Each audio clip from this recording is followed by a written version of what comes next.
بسم اللہ الرحمن الرحیم۔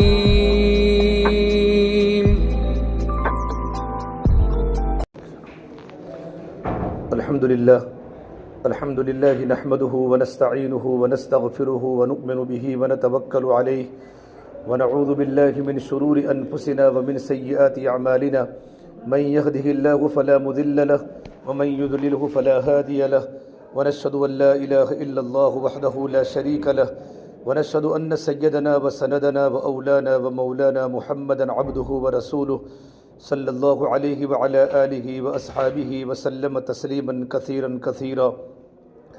اما بعد فاعوذ باللہ من الشیطان الرجیم، بسم اللہ الرحمن الرحیم۔ وقرن فی بیوتکن ولا تبرجن تبرج الجاہلیۃ الاولی واقمن الصلاة وآتین الزکاة واطعن اللہ ورسولہ انما یرید اللہ لیذہب عنکم الرجس اہل البیت ویطہرکم تطہیرا وَاذْكُرْنَ مَا يُتْلَى فِي بُيُوتِكُنَّ مِنْ آيَاتِ اللَّهِ وَالْحِكْمَةِ إِنَّ اللَّهَ كَانَ لَطِيفًا خَبِيرًا۔ وقال سبحانه تبارك وتعالى يا أيها الذين آمنوا كتب عليكم الصيام كما كتب على الذين من قبلكم لعلكم تتقون أياما معدودات فمن كان منكم مريضا أو على سفر فعدة من أيام أخر وعلى الذين يطيقونه فدية طعام مسكين فمن تطوع خيرا فهو خير له وأن تصوموا خير لكم إن كنتم تعلمون۔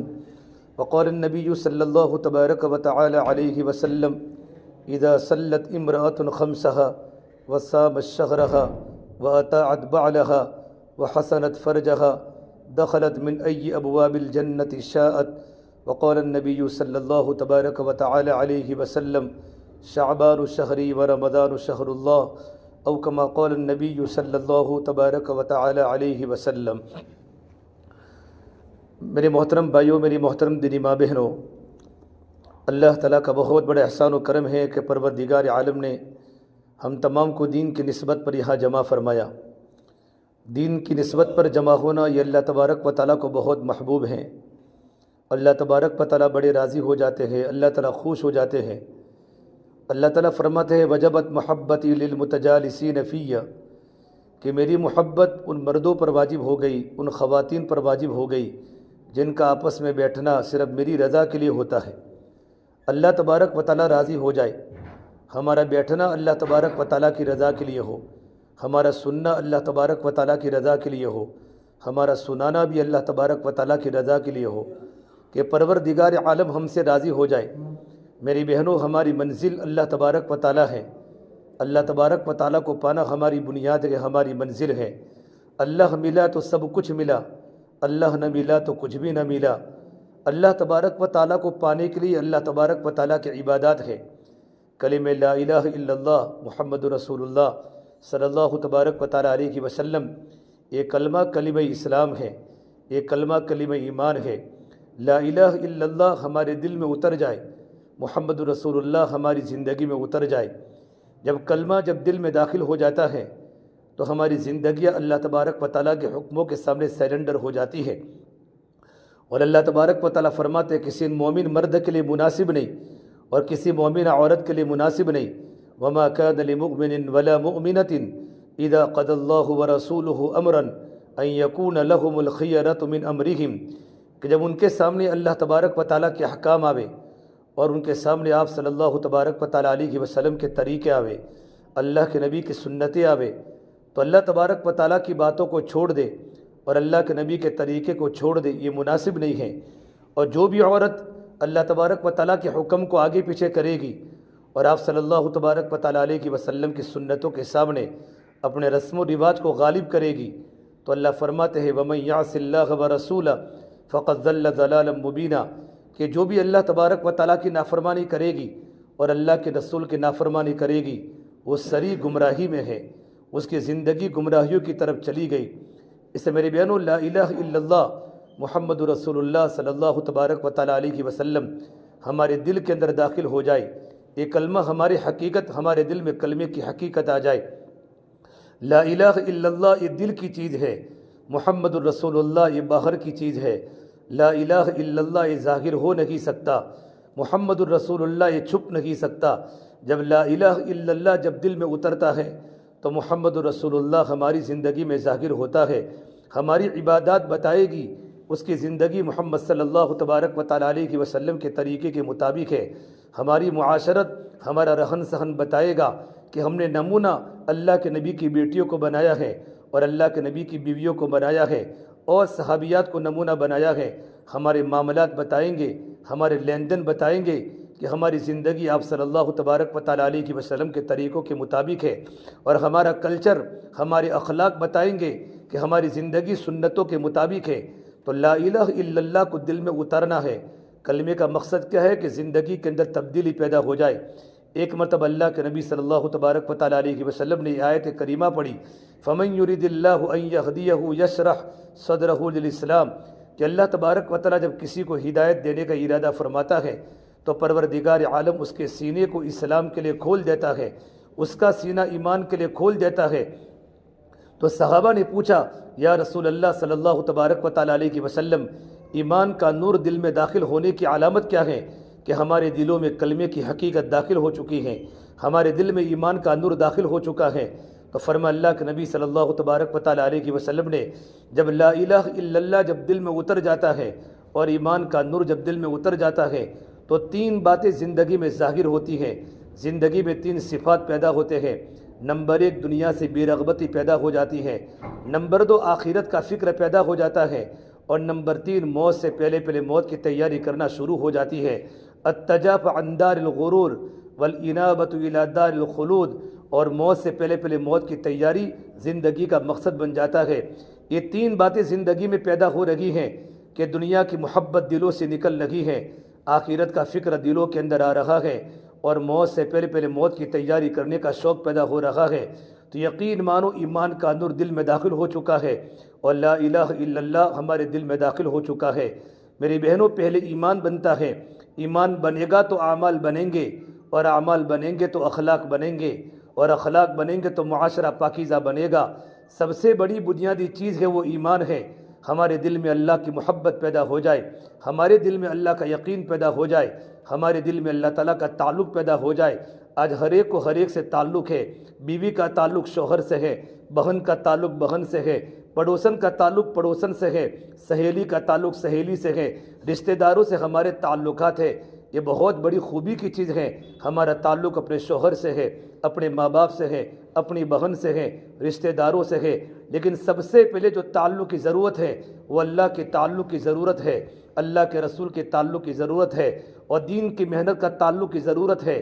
اللہ نے قرآن کریم میں فرمایا، قل ان كان آباؤكم وابناؤكم واخوانكم وازواجكم وعشيرتكم واموال اقترفتموها وتجارة تخشون كسادها ومساكن ترضونها احب اليكم من الله ورسوله وجهاد في سبيله فتربصوا حتى ياتي الله بامره ان الله لا يهدي القوم الفاسقين۔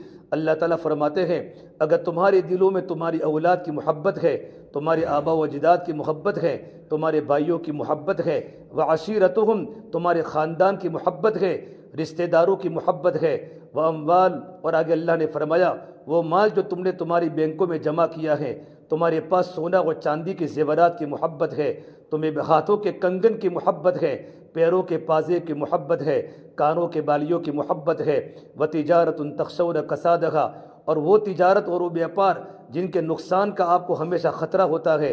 اپنے بیٹے کو تجارت کی ترغیب دیتی ہے، اپنے شوہر کو کمانے کی ترغیب دیتی ہے، اپنے بیٹے کو مزدوری کرنے کی ترغیب دیتی ہے کہ میرا بیٹا اگر تو کم نہیں کمائے گا تو ہمارے گھر میں فساد آ جائے گا، ہمارے گھر میں غربت آ جائے گی، ہمارا گھر فقیر بن جائے گا۔ وَتِجَارَةٌ تَخْشَوْنَ كَسَادَهَا وَمَسَاكِنُ تَرْضَوْنَهَا، وہ ہمارے بنگلے اور وہ ہمارے مکان، جن مکانوں کی محبت ہمارے دلوں میں ہے، ہمارے گھر کے ماربلوں کی اور ہمارے گھر کی شاہانہ چیزوں کی محبت ہمارے دل میں اللہ کی محبت سے زیادہ ہے، اللہ کے رسول کی محبت سے زیادہ ہے۔ احب الیکم من اللہ ورسولہ وجہاد فی سبیلہ، اللہ کے راستے کی محنت سے زیادہ ہے۔ تو اللہ تبارک و تعالیٰ فرماتے ہیں انتظار کرو، زمینوں پر اللہ کا نظام بدلنے والا ہے، اور اللہ تبارک و تعالیٰ کی طرف سے حالات زمینوں پر آنے والے ہیں۔ میری بہنوں، بی پی اگر زیادہ ہو جاوے تو بھی تکلیف ہوتی ہے، اگر بی پی کم ہو جاوے تو بھی طبیعت خراب ہو جاتی ہے، ڈائبٹیز زیادہ ہو جاوے تو بھی تکلیف ہو جاتی ہے، اور ڈائبٹیز بالکل لو ہو جاوے تو انسان بے ہوش ہو جاتا ہے۔ محبت کی حدود ہیں، اب اپنے شوہر سے کتنی محبت کرنے کا حق ہے، ماں باپ سے کتنی محبت کرنے کی حدود ہیں، اولاد سے کتنی محبت کرنے کا حدود ہے۔ قرآن میں اللہ تعالیٰ نے فرمایا وَاعْلَمُوا أَنَّمَا أَمْوَالُكُمْ وَأَوْلَادُكُمْ فِتْنَةٌ، اے لوگو تم جانو تمہارا مال اور تمہاری اولاد تمہاری آزمائش کی چیز ہے، یا فتنہ کا ترجمہ آزمائش ہے۔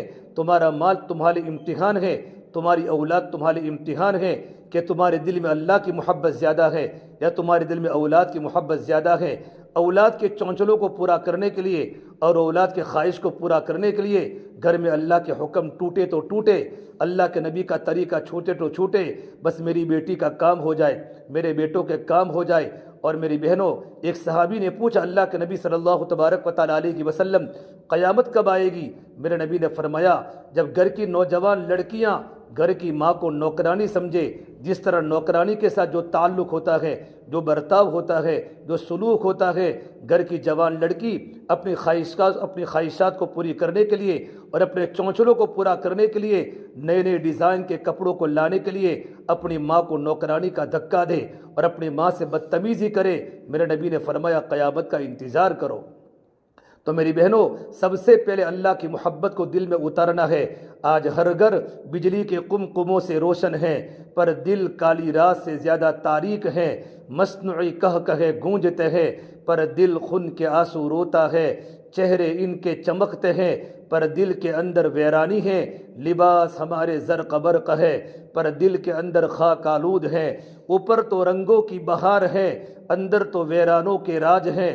اوپر تو خوشیوں کے سامان ہے، اندر تو بربادیوں کے گیت ہیں۔ اوپر سے خوشحال، اندر سے بدحال۔ یہ کیوں ہو رہا ہے کہ دل میں اللہ کی محبت نکل چکی ہے، اللہ کے رسول کی محبت نکل چکی ہے۔ جب اللہ کی محبت کم ہو جاتی ہے تو اللہ کے حکموں پر عمل کرنا بوجھ لگتا ہے۔ جب اللہ کے نبی کی محبت کم ہو جاتی ہے تو سنت کے مطابق زندگی گزارنا مشکل ہو جاتا ہے۔ ہمارا معاشرہ رسم و رواج کو پکڑتا ہے، ہماری منگنیاں رسم و رواج کے تابع ہو جاتی ہیں، ہماری شادیاں رسم و رواج کے تابع ہو جاتی ہیں، اور ہمارا گھر کا ماحول سنتوں پر نہیں چلتا، ہماری اولادوں کی تربیت سنتوں پر نہیں ہوتی، ہمارا گھر کا گزران سنتوں کے مطابق نہیں ہوتا۔ رسم و رواج ہمارے گھر میں ڈیرا ڈالتا ہے، سنتوں کے جنازے ہمارے گھروں سے نکل جاتے ہیں، اور ہمارے گھروں میں اور ہمارا پردہ ماحول کا بن جاتا ہے۔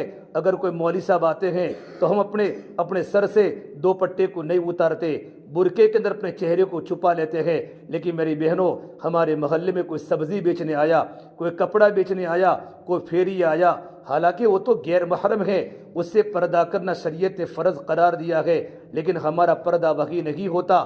یہ ماحول کا پردہ ہے، یہ حکم کا پردہ نہیں ہے۔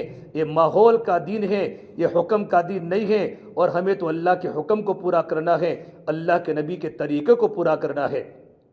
مدینہ منورہ کے مشہور صحابی، نابینا اندھے صحابی عبداللہ ابن ام مکتوم رضی اللہ تعالیٰ عنہ اللہ کے نبی کی خدمت میں آئے، اور آپ صلی اللہ تبارک و تعالیٰ علیہ وسلم کے پاس حضرت عائشہ رضی اللہ تعالیٰ عنہ اور حضرت حفصہ، یہ اللہ کے نبی کی دونوں بیویاں ہیں، ایک صدیق اکبر کی بیٹی ہے اور ایک عمر فاروق کی بیٹی ہے، ہماری مائیں ہیں۔ ان دونوں نے پردہ نہیں کیا تو میرے نبی نے فرمایا احتجبا، آپ دونوں عبداللہ سے پردہ کرو۔ حضرت عائشہ نے فرمایا یا رسول اللہ، یہ تو نابینا ہیں، وہ ہمیں کہاں دیکھتے ہیں؟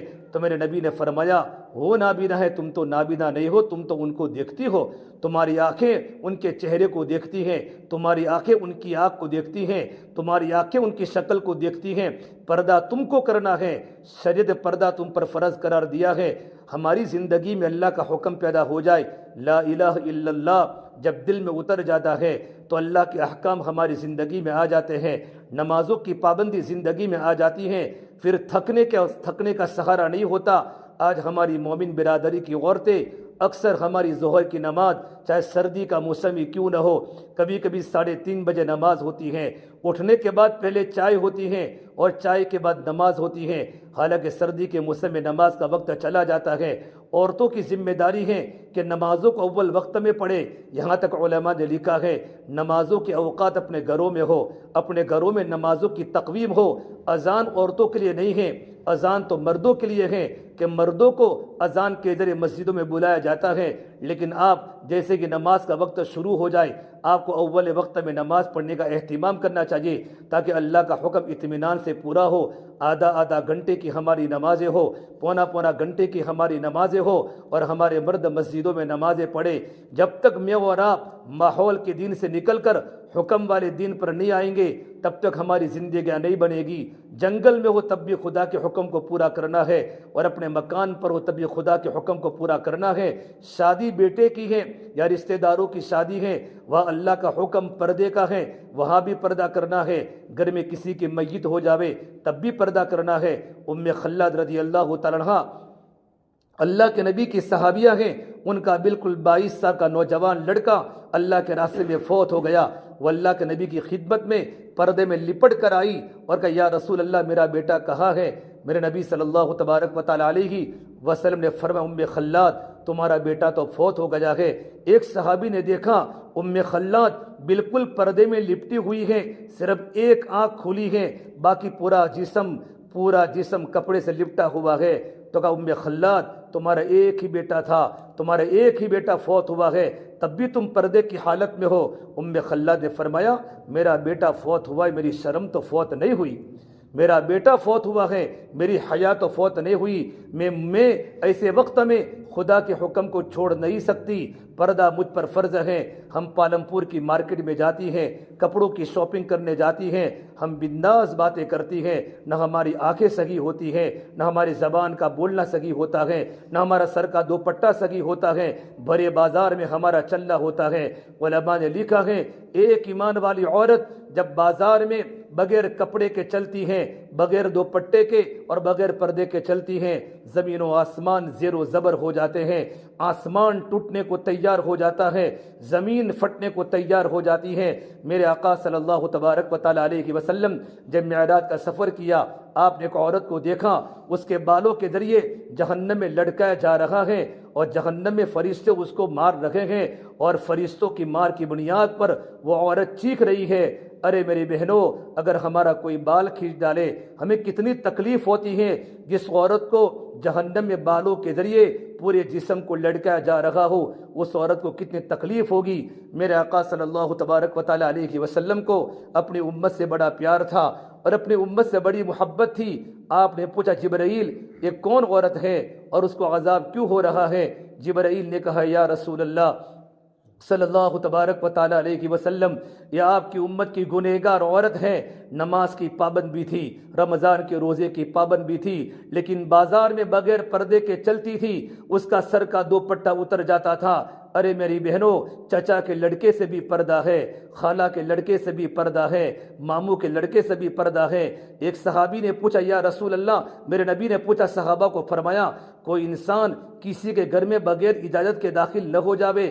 تو ایک صحابی نے پوچھا یا رسول اللہ صلی اللہ علیہ وسلم اگر دیور ہو تو میرے نبی نے فرمایا الحمب الموت، دیور تو موت ہے، دیور تو موت ہے کہ دیور اکثر بھابھی اور دیور اور جیٹھ ہماری جوائنٹ فیملی میں سب ساتھ میں رہتے ہیں۔ تو میرے نبی نے فرمایا جتنا گناہوں کا نقصان دیور کے ذریعے ہو سکتا ہے اتنا اجنبی مرد سے نہیں ہو سکتا۔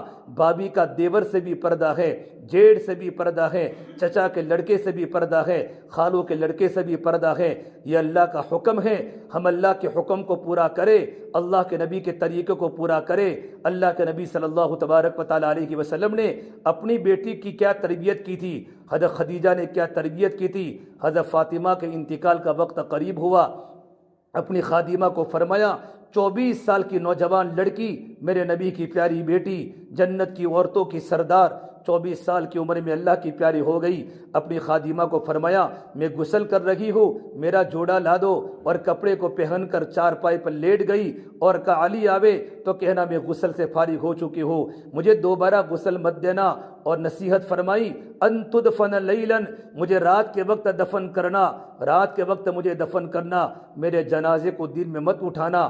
پوچھا گیا فاطمہ آپ ایسا کیوں کہتی ہو؟ کہ فرمایا آج تک کسی صحابی نے میرے بدن کو نہیں دیکھا کہ فاطمہ کا قد چھوٹا تھا یا فاطمہ کا قد بڑا تھا، فاطمہ لمبی تھی یا فاطمہ کا قد چھوٹا تھا۔ میں نہیں چاہتی کہ میرے مرنے کے بعد لوگ میرے جنازے کو دیکھیں۔ کیا زندگی میں حیا تھی، علماء نے لکھا کل قیامت کے دن جب تمام کو پل صراط پر سے گزرنے کی باری آئے گی، اللہ نے پل صراط کو جہنم کے اوپر بچھایا ہے، وَإِن مِّنكُمْ إِلَّا وَارِدُهَا كَانَ عَلَى رَبِّكَ حَتْمًا مَقْضِيًّا، ہر ایک کو پل صراط پر سے گزرنا ہے۔ جب فاطمہ بنت محمد سرکار دو عالم صلی اللہ تبارک و تعالی علیہ وسلم کی پیاری بیٹی جب پل صراط پر سے گزرنے کی باری آئے گی، اللہ تبارک و تعالیٰ کی طرف سے اعلان ہوگا، اے نبیوں کی جماعت، اے صحابہ کی جماعت، اے میرے نیک بندوں کی جماعت، اپنی اپنی نگاہوں کو نیچی کر لو، فاطمہ بنت محمد پل صراط کے اوپر سے گزرنے والی ہے۔ یہ اللہ تبارک و تعالیٰ کی طرف سے اکرام ہوگا۔ ایک مرتبہ اللہ کے نبی صلی اللہ تبارک و تعالی علیہ وسلم صحابہ کرام کے درمیان میں بیٹھے ہیں۔ آپ نے صحابہ سے پوچھا، اے صحابہ کی جماعت بتاؤ، عورت کی سب سے بڑی نیکی کیا ہے؟ عورت کی سب سے بڑی خوبی کیا ہے؟ صحابہ نے بتایا، وہ عورت جو کثرت سے روزے رکھنے والی ہو، صدقہ کرنے والی ہو، نیکی کی دعوت دینے والی ہو۔ حضرت علی رضی اللہ تعالی عنہ چپکے اپنے گھر پر گئے اور گھر جا کر اپنی بیوی کے سامنے تذکیرہ کیا کہ اللہ کے نبی صلی اللہ تبارک و تعالی علیہ وسلم کی مبارک مجلس میں اس بات کا ذکر ہو رہا ہے کہ عورت کی سب سے بڑی نیکی کیا ہے، عورت کی سب سے بڑی خوبی کیا ہے۔ حضرت فاطمہ نے کہا، میرے پیارے شوہر، میرے ابا کو جا کر بتا دو، عورت کی سب سے بڑی خوبی یہ ہے کہ زندگی پر بالغ ہونے کے بعد عورت کی نظر غیر محرم پر نہ بڑی ہو۔ اور آگے کی عجیب بات بتائی، اپنے گھر کی کوٹھڑی میں اس طرح زندگی گزاری ہو کہ غیر محرم کی نظر بھی عورت پر نہ پڑی ہو۔ حضرت علی رضی اللہ تعالی جب یہ بات اللہ کے نبی کے سامنے فرمائی تو آپ صلی اللہ تبارک و تعالی علیہ وسلم نے فرمایا، فاطمہ تو بضعۃ منی، ارے فاطمہ تو میرے جگر کا ٹکڑا ہے۔ جس نے میری بیٹی فاطمہ سے محبت کی اس نے مجھ سے محبت کی، اور جس نے مجھ سے محبت کی وہ میرے ساتھ جنت میں داخل ہوگا۔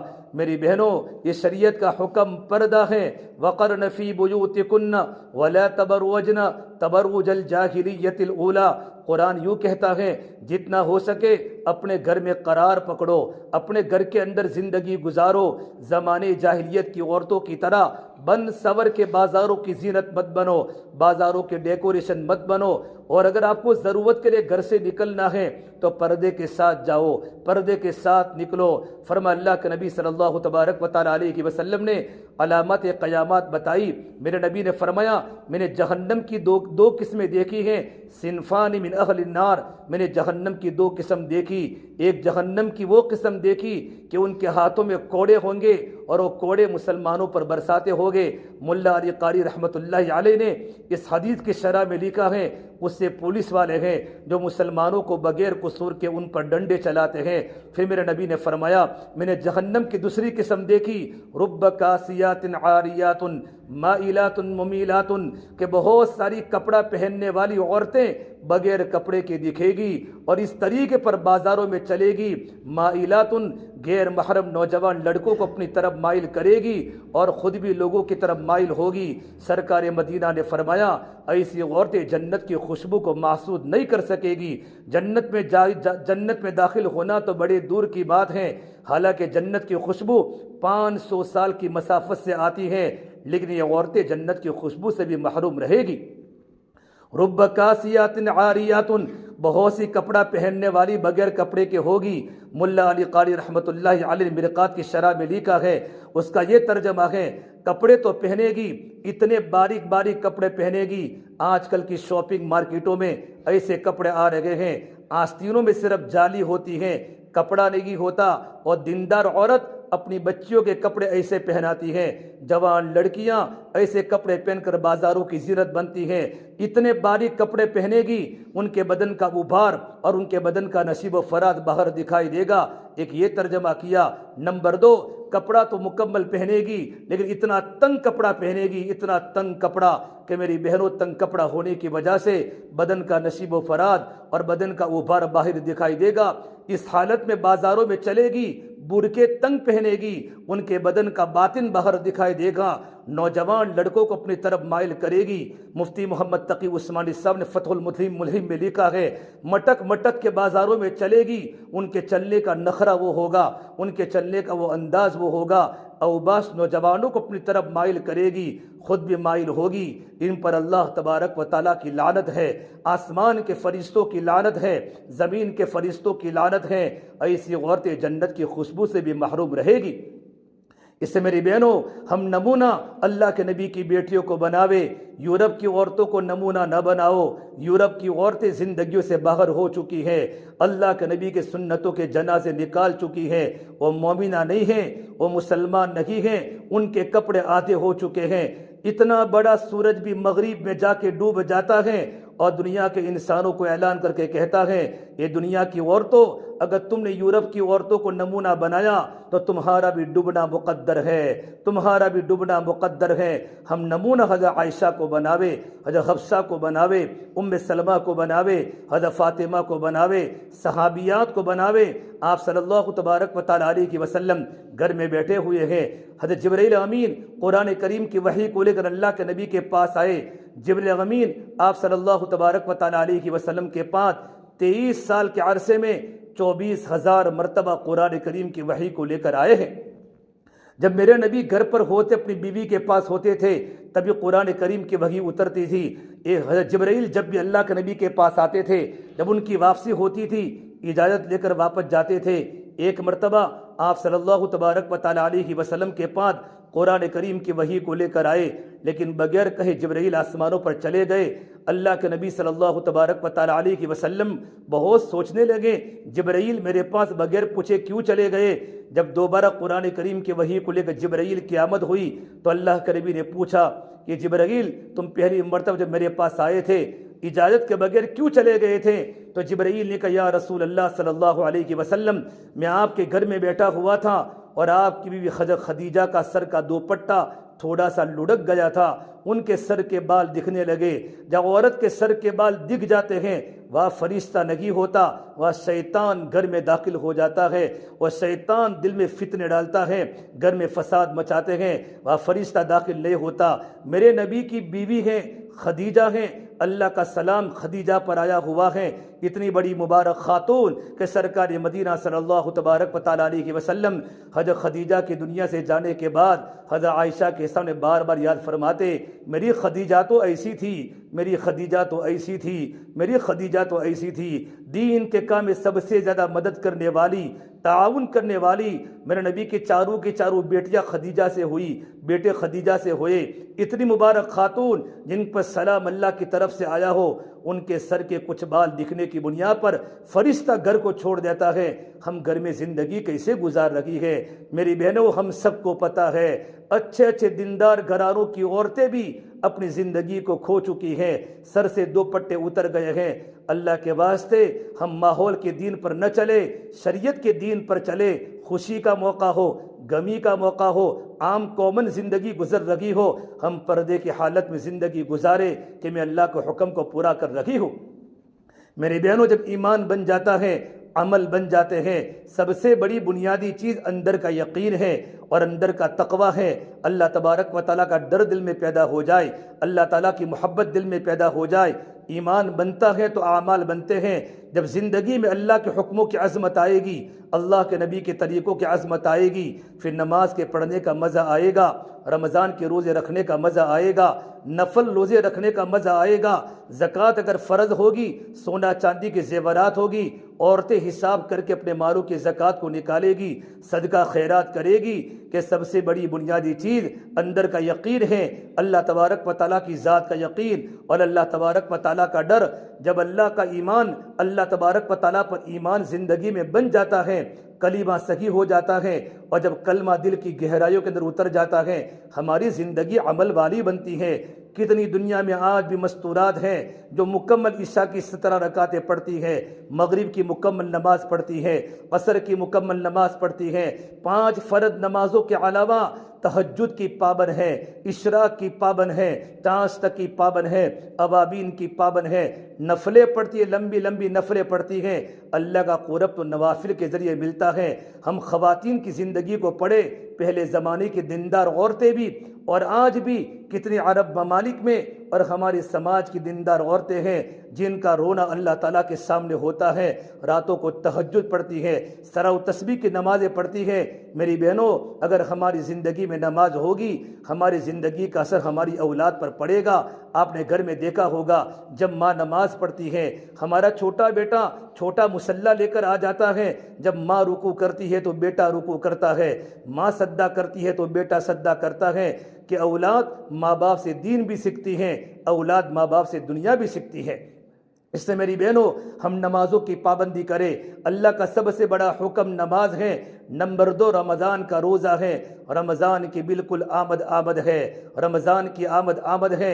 میرے آقا صلی اللہ تبارک و تعالی علیہ وسلم نے فرمایا، شعبان شہری و رمضان شہر اللہ، کہ شعبان میرا مہینہ ہے، رمضان اللہ تبارک و تعالیٰ کا مہینہ ہے۔ امام بلخی فرماتے ہیں کہ رجب کے اندر رجب کا مہینہ ہواؤں کی طرح ہے، شعبان کا مہینہ بادلوں کی طرح ہے، اور رمضان کا مہینہ بارش کی طرح ہے۔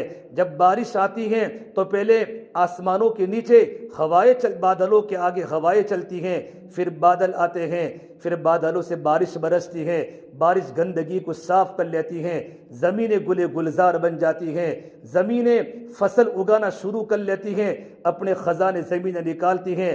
رجب کے مہینے میں اللہ کی رحمت کی ہوائیں چلتی ہیں۔ یہ شعبان کا مہینہ ہے، اللہ کی رحمتوں کے بادل آسمانوں پر چھا چکے ہیں۔ جب رمضان کا دن شروع ہو جائے گا، اللہ کی رحمتوں کی بارش برسے گی۔ فرما اللہ کے نبی صلی اللہ تبارک و تعالی علیہ وسلم نے، اذا دخل رمضان، جب رمضان داخل ہو جاتا ہے، اللہ آسمان کے دروازے کھول دیتا ہے۔ فتحت ابواب الجنہ، اللہ جنت کے دروازے کھول دیتا ہے۔ فتحت ابواب الرحمہ، رحمت کے دروازے کھول جاتے ہیں، جہنم کے دروازے بند ہو جاتے ہیں۔ وسلسلۃ الشیاطین، پروردگار عالم شیطان کو قید کر کے سمندر میں ڈال دیتا ہے۔ میری بہنوں، رمضان کا مبارک مہینہ بالکل آ رہا ہے۔ علامہ ابن رجب حنبلی فرماتے ہیں کہ صحابہ کا مجمع اور صحابیات کا مجمع جب شعبان کا مہینہ داخل ہو جاتا تھا، کان المسلمون اذا دخل شعبان فقبوا على مصاحفهم فقرؤوها، جب مسلمان مدینہ منورہ کے نوجوان اور مدینہ کی مستورات شعبان کا مہینہ داخل ہوتا تھا، ان کے ہاتھ قرآن کریم کی طرف لپکتے تھے، پھر قرآن کریم کو پڑھتے تھے۔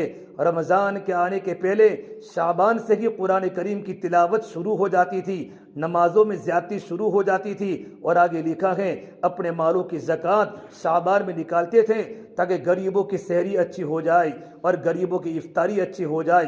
حضرت اسامہ فرماتے ہیں، میں نے اللہ کے نبی صلی اللہ تبارک و تعالی علیہ وسلم کو جتنا شعبان کے مہینے میں کثرت سے روزہ رکھتے دیکھا، اتنا کسی مہینے میں نہیں دیکھا۔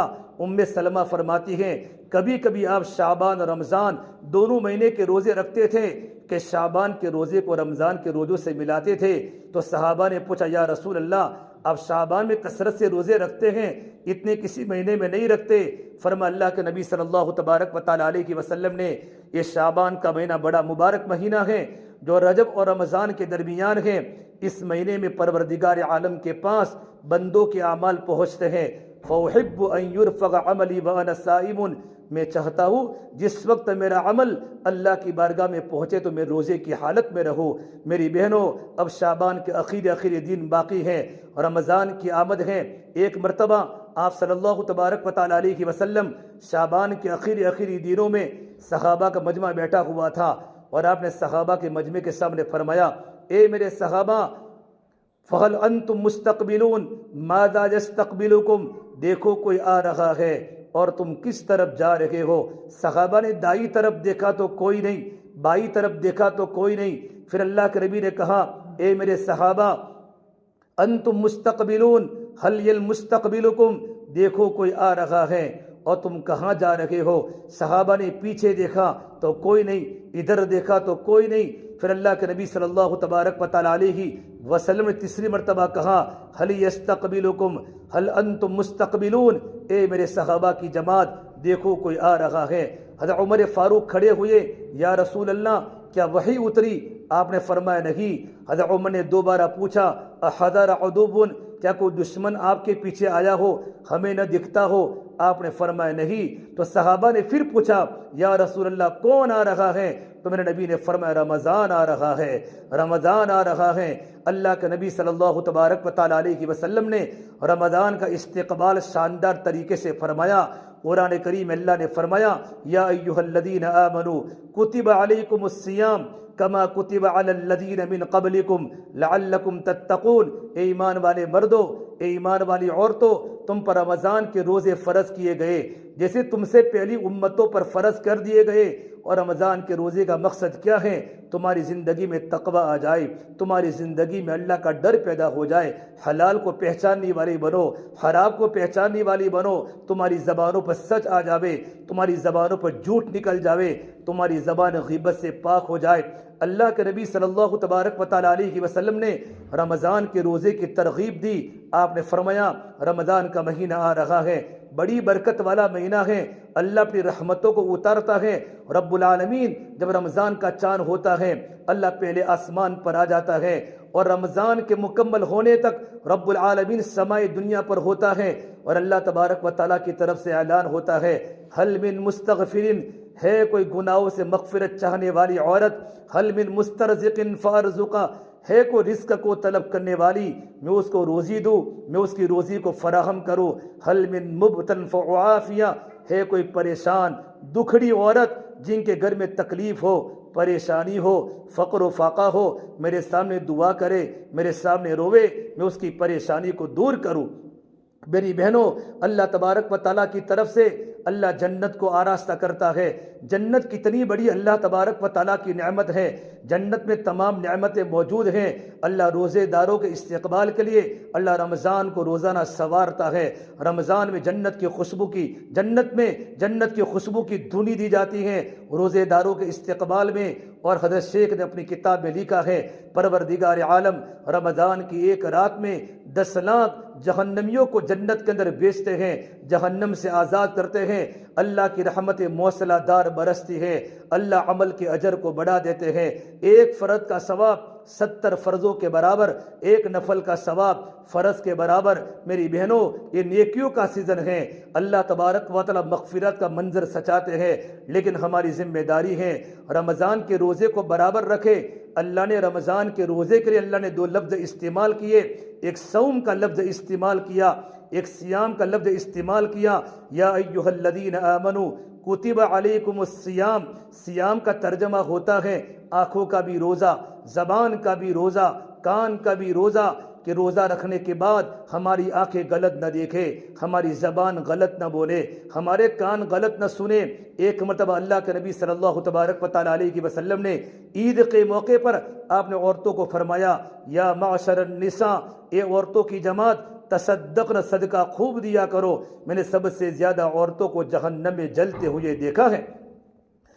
سلیم حضرت انس کی والدہ نے پوچھا لم یا رسول اللہ، یہ اللہ کے نبی صلی اللہ تبارک و تعالیٰ علیہ وسلم کون سے گناہوں کی بنیاد پر عورتوں کو جہنم میں ڈالا جائے گا؟ تو سرکار مدینہ صلی اللہ تبارک و تعالیٰ علیہ وسلم نے عورتوں کی بدترین 2 عادتیں بتلائی کہ نماز کے پڑھنے کے باوجود بھی جہنم میں جائے گی۔ سب سے پہلی بات بتائی تکثرن اللعنہ، عورتیں غیبتیں زیادہ کرتی ہیں، 24 گھنٹے ہماری زبانوں پر غیبت ہوتی ہے۔ ساس جب محلے میں جاتی ہیں اپنے بہو کی غیبت کرتی ہیں، بہو ساس کی غیبت کرتی ہیں، دیرانی جیٹھانی کی غیبت کرتی ہیں، جیٹھانی دیرانی کی غیبت کرتی ہیں، اور کتنی عورتیں اپنے شوہروں کی غیبتیں کرتی ہیں۔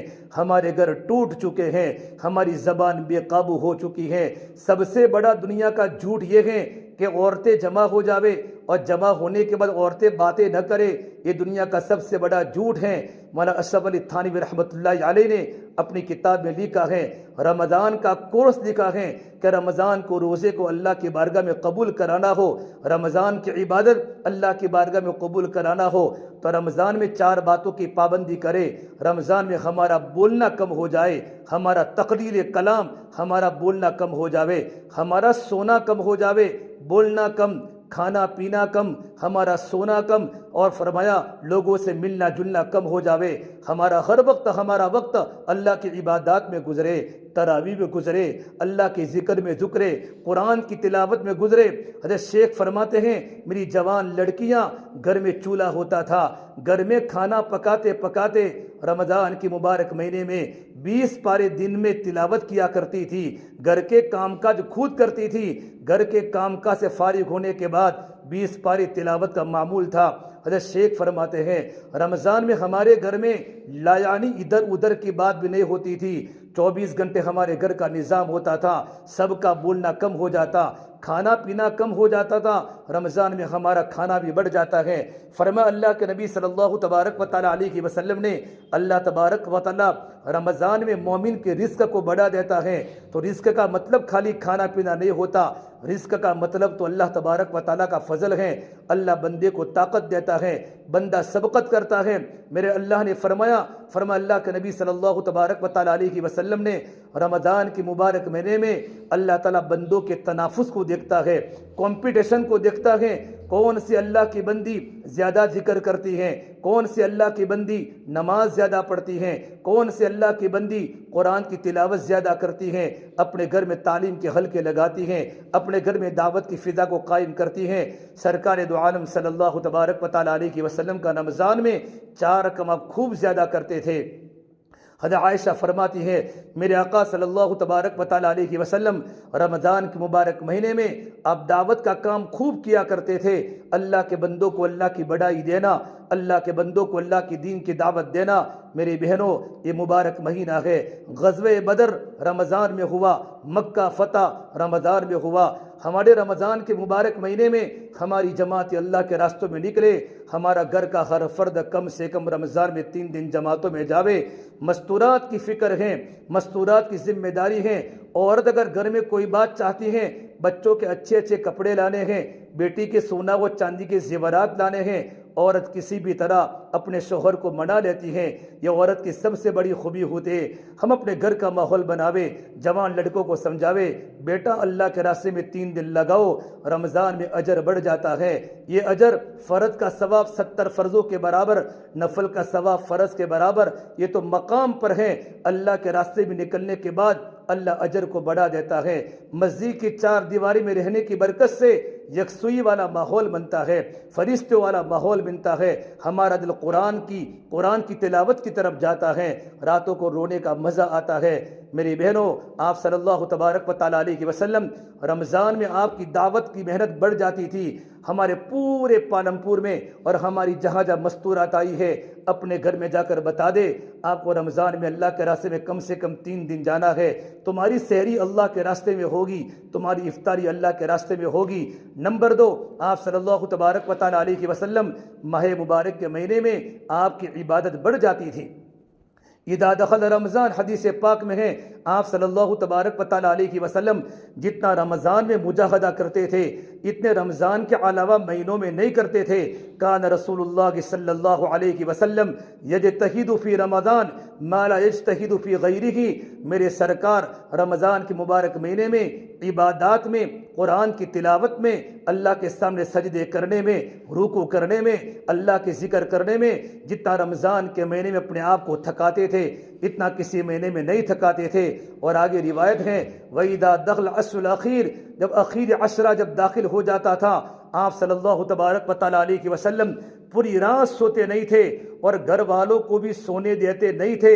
احیا اللیل وایقظ اہلہ وجد وشد المیزر، پوری رات اللہ کی عبادت کرتے، شب قدر کی تلاش میں اپنے گھر والوں کو جگاتے تھے، اپنی بچیوں کو جگاتے تھے، اپنی مستورات کو جگاتے تھے کہ پوری رات اللہ کے سامنے نماز پڑھو، قرآن کی تلاوت کرو۔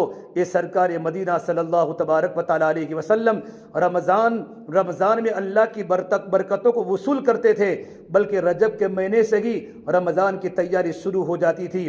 ابن فضل تابعی فرماتے ہیں ہم رمضان المبارک کا انتظار 6 مہینوں سے کرتے تھے، 6 مہینے سے ہم رمضان کا انتظار کرتے تھے، جب رمضان کا مبارک مہینہ آ جاتا تھا، رمضان کے مکمل ہونے کے بعد ہم 6 مہینہ اللہ تبارک و تعالیٰ کے سامنے رمضان کی عبادات کی قبول ہونے کی اللہ سے دعا کرتے تھے۔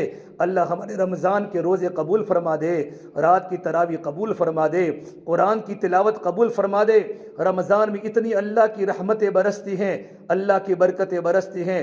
حضرت مجدد الف ثانی فرماتے ہیں کہ رمضان کے مبارک مہینے میں اتنی اللہ کی رحمتوں کا نزول ہوتا ہے جس طرح قطرے کو نسبت سمندر کے ساتھ نہیں ہوتی۔ 11 مہینوں میں اللہ کی رحمت قطرے کی طرح برستی ہیں۔ رمضان کے مہینے میں سمندر کی طرح اللہ کی رحمت متوجہ ہوتی ہیں، اللہ کی رحمتیں برستی ہیں۔ میری بہنوں، رمضان کا مبارک مہینہ ہمارا کھانے پینے میں گزر جاتا ہے۔ ہم سحری میں اللہ ہم کو جلدی اٹھاتا ہے، آپ خدمت کرتی، اپنے شوہر کی خدمت کرتی ہیں، اپنے بچوں کی خدمت کرتی ہیں، جلدی اٹھ جاتی ہیں۔ آدھا گھنٹہ پونا گھنٹہ اور جلدی اٹھ جاوے، اچھی طرح وضو کرے، مصلی بچھاوے اور مصلی بچھا کر 8 رکعت 12 رکعت تہجد کی نماز پڑھے۔ اللہ سمائی دنیا پر ہوتے ہیں، تہجد کا وقت ہوتا ہے، اللہ کے سامنے روے، اللہ کے سامنے گڑ گڑاوے، اپنی آخرت اللہ سے مانگے، ہدایت اللہ تبارک و تعالیٰ سے مانگے، اپنے بچوں کے لیے دعا کرے۔ مولانا علی میاں ندوی فرماتے ہیں کہ جب میں چھوٹا سا بیٹا تھا، میری بوڑھی ماں اتنی دیندار تھی، اتنی تقوی والی تھی، جب رات کا وقت ہوتا تھا میری بوڑھی ماں مصلی پر آ جاتی تھی، اتنا روتی تھی، میں اپنی امی کی آواز سن کر بستر سے اٹھ جاتا تھا، امی کی گود میں بیٹھ جاتا تھا کہ امی تو کیوں رو رہی ہے؟ فرماتی بیٹا میں اللہ کو منا رہی ہوں، بیٹا قبر میں جانا ہے اور قبر کی سختی بڑی خطرناک ہے، بیٹا اللہ کے سامنے زندگی کا حساب دینا ہے۔ پھر میری ماں اللہ سے دعا کرتی، اے پروردگار عالم، میرا بیٹا ایک علی میاں ہے، تو میرے بیٹے کو دیندار بنا دے، میرے بیٹے سے دین کا کام لے لے۔ مولانا علی بن ندوی فرماتے ہیں میں جب تھوڑا سا بڑا ہوا، میرے گھر میں دینی فضائیں تھی، میرے گھر میں کوئی جھوٹ نہیں بولتا تھا، میں نے کبھی اپنی ماں کے بال میں نے اپنی زندگی میں نہیں دیکھے، میں نے اپنی ماں کو کبھی بغیر وضو کے نہیں دیکھا۔ 24 گھنٹے میری ماں وضو کی حالت میں ہوتی تھی، میری بہنیں وضو کی حالت میں آتی تھی، ہمارے گھر میں کوئی غیبت نہیں کرتا تھا، میں نے کبھی اپنی ماں کو غیبت کرتے نہیں دیکھا، اپنی بہن کو کبھی کسی کی غیبت کرتے نہیں دیکھا۔ ہمارے گھر میں خیر کے تذکیرے ہوتے تھے۔ جب ماں دیندار ہوتی ہے، اولاد دیندار ہو جاتی ہیں۔ علماء نے لکھا ہے اگر ماں اپنے بچے کو دودھ پلاتی ہے اور ماں کی زندگی میں تقوی ہوتا ہے، ماں کی زندگی میں اللہ کا ڈر ہوتا ہے، اور ماں راتوں کو رونے والی ہوتی ہے، ماں تہجد گزار ہوتی ہے، وہی ماں جب اپنے بچے کو دودھ پلاتی ہے تو دودھ پلانے کے ساتھ ساتھ ماں کی نیکی کا اثر اولاد کے دل میں منتقل ہوتا ہے۔ خدا نہ کرے میری بہنوں، اگر ماں ہی فیس بک کی دیکھنے کی عادی ہے، اور ماں ہی سیریلیں دیکھنے کی عادی ہے، اور ماں ہی واٹس ایپ پر چلانے کی عادی ہے، اور ماں ہی چیٹنگ کرنے کی عادت ہے، اور ٹک ٹاک ماں ہی دیکھ رہی ہے، اور ماں کے ہاتھ میں موبائل ہے، ماں کی زندگی میں نماز کی سستی ہے، رمضان کے روزے ہونے کے باوجود زبان پر جھوٹ ہے، چہرے پر غصے کے آثار ہیں، آنکھوں کا دیکھنا صحیح نہیں ہے، زبان کے بول صحیح نہیں ہے، وہی ماں جب اپنے بیٹے کو دودھ پلاتی ہے تو دودھ پلانے کے ساتھ ساتھ ماں کی غلط زندگی کا اثر بھی اولاد کے دل میں منتقل ہوتا رہتا ہے۔ اس سے میری بہنوں اپنی خود کی زندگی کو پاک بناؤ۔ اللہ فرماتے قرآن کریم میں یا ایھا الذین آمنوا قوا انفسکم واہلیکم نارا، اے ایمان والو اپنے آپ کو اپنے گھر والوں کو جہنم کی آگ سے بچاؤ جس کا ایندھن انسان و پتھر ہوگا، وقودھا الناس والحجارہ۔ حضرت علی رضی اللہ تعالی عنہ اس آیت کی تفسیر میں فرماتے ہیں علموا اولادکم الدین، اپنی اولادوں کو اللہ تبارک و تعالیٰ کا دین سکھاؤ، اپنی اولادوں کو دیندار بناؤ۔ فرما اللہ کے نبی صلی اللہ تبارک و تعالیٰ علیہ وسلم نے ہر بچہ فطرت ایمان پر پیدا ہوتا ہے، کل مولود یولد علی الفطرہ، جو بچہ ہمارے گھر میں پیدا ہوتا ہے فطرت ایمان پر پیدا ہوتا ہے، فَأَبَوَاهُ يُهَوِّدَانِهِ وَيُنَصِّرَانِهِ وَيُمَجِّسَانِهِ، اس کے ماں باپ یہودی ہیں تو بیٹا یہودی بن جاتا ہے، اس کے ماں باپ نصرانی ہیں تو بیٹا عیسائی بن جاتا ہے، اس کے ماں باپ آگ کے پجاری مجوسی ہیں تو بیٹا آگ کو پوجا کرنے والا بن جاتا ہے۔ ارے میری بہنوں، ماں باپ تو مسلمان ہیں لیکن ہمارے گھر میں اسلامی کلچر نہیں ہے، ہمارے گھروں میں یہودی کلچر ہے، ہمارے گھر میں یہودی طریقے ہیں۔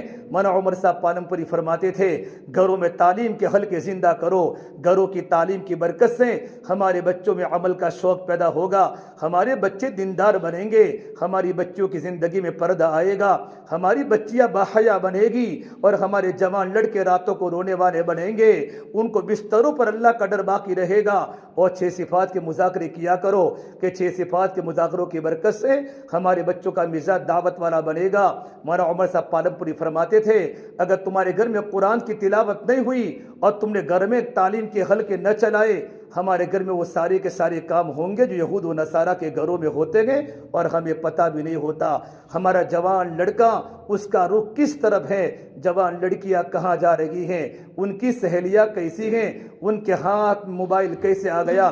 ارے میری بہنوں، یہ موبائل نہیں ہے، یہ تو جہنم کا سلگتا ہوا انگارہ ہے جو ہماری بیٹی کے ایمان کو جلا کے راکھ دے گا، ہماری بیٹی کے ایمان کو خراب کر دے گا۔